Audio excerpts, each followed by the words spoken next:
Oh, look at that tashe, looks so good. This is one of my favorite breakfast options for a traditional Syrian breakfast. Welcome to BaytBushra. I'm Bushra and this is my home. Today we're gonna make a fatteh, or we call it Tiseyah. It's made with, as you guessed it, chickpeas. And so you're gonna start your preparations by soaking some chickpeas overnight in some cold water with a little bit of baking soda. I like to use dried chickpeas. The written recipe will be in the description box below for all the measurements and the ingredients. After your chickpeas have been soaking overnight, you want to drain them and put them with fresh water into a big pot and simmer them until they're soft. Okay, toast some pita bread in the oven. You can also use an air fryer.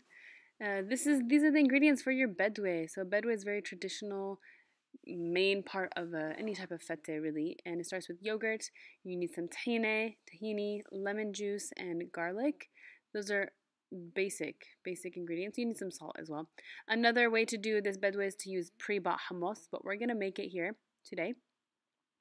And just put all of your ingredients in the food processor and pulse it up until it's nice and creamy. Look at that tahini. I love tahini. Tahini is really good, side note, in like a little bit in some smoothies. Try it and let me know. It's so creamy.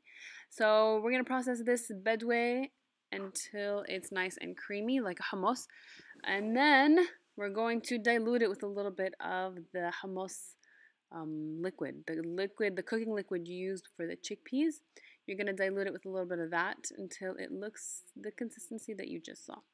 Okay, and now we're going to assemble this.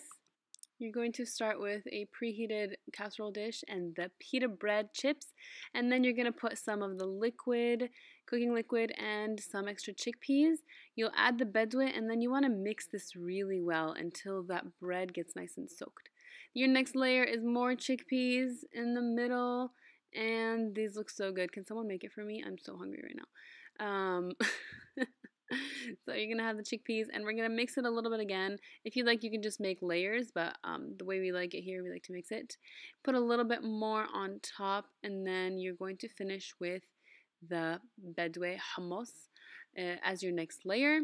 So fatteh hummus or tiseyah is very popular in Ramadan, very popular as a main dish for many morning Syrian breakfast, Levant area breakfasts, and of course you can't make Arab food without having a little bit of decoration on top. So we have pomegranate seeds, some parsley, cumin, and paprika.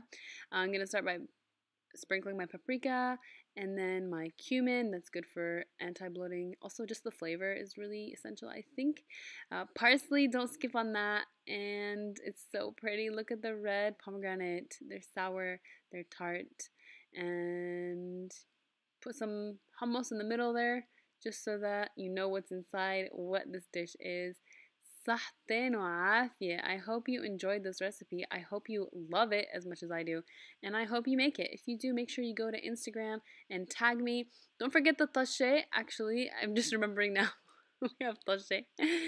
And oh, I wish you guys can hear the sizzle, but I had to take the sound out because it was not very good. The tashe here, we did it with some what is it called? Butter this time, but you can definitely make your tashe with semne. That's the traditional way, but if you don't have ghee, use butter. And there's your accompaniments, all your side dishes for the Syrian breakfast.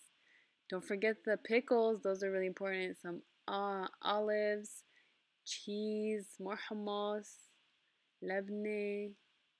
It's so good, you guys. And as always, don't forget to drink the shai, some black tea with your breakfast. I hope you guys enjoyed this recipe. If you did, make sure you give the video a thumbs up. I will see you next time, inshallah. I'm so excited to be back here on YouTube and to be sharing my favorite recipes with you.